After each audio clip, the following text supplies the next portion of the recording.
પરમ જ્ઞાનની પ્રાપ્તિ યાની કે ધ અલ્ટિમેટ સોર્સ.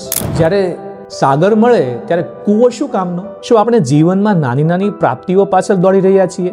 શ્રી કૃષ્ણનો આ શ્લોક આપણને એ સમજાવે છે, જ્યારે મનુષ્ય પરમ સત્ય અથવા તો આત્મજ્ઞાનને પામી લે છે ત્યારે સંસારના તમામ અલ્પ સુખો તેનું મહત્વ ગુમાવી દે છે. શ્લોક છે, યાવાનર્થ ઉદપાને સર્વતઃ સંપ્લુતોદકે તાવાન સર્વેષુ વેદેષુ બ્રાહ્મણસ્ય વિજાનતઃ.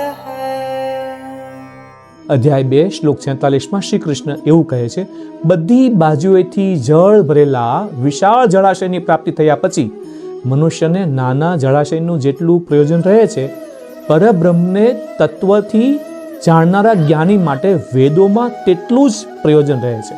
વ્યવસાય અને વ્યવહારની 3 મુખ્ય શિખામણ છે આમાં. 1, મૂળ લક્ષ્ય પર ધ્યાન આપો. વ્યાપારમાં ઘણીવાર આપણે નાના નફા કે ટૂંકા ગાળાની યોજનાઓમાં એટલા અટવાઈ જઈએ છીએ કે મોટું વિઝન ભૂલી જઈએ છીએ. આ શ્લોક આપણને એ શીખવે છે, જો આપણું લક્ષ્ય સર્વોચ્ચ હશે તો નાની અડચણો કે લાલચો આપણને રોકી શકશે નહીં.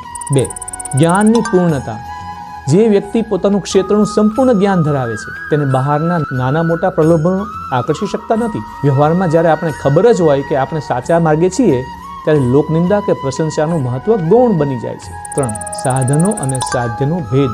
સાધનો યાની કે જેમ કે નિયમો છે, પદ્ધતિઓ છે, એ મહત્વના છે, પણ સાધ્ય યાની કે અંતિમ પરિણામ એ નથી. આપણને એ સમજાવવામાં આવ્યું છે કે એકવાર ગંતવ્ય સ્થાન મળી જાય પછી માર્ગમાં સંઘર્ષો આપોઆપ શાંત થઈ જાય છે. ગંતવ્ય સ્થાન એટલે ગોલ. શું આપણે જીવનના નાના નફોમાં સંતોષ માની રહ્યા છીએ કે મોટા લક્ષ્ય તરફ આગળ વધી રહ્યા છીએ? જો આપણે પરમ લક્ષ્યને પામવા માંગતા હોઈએ તો કમેન્ટમાં ગોલ એવો લખી શકો છો.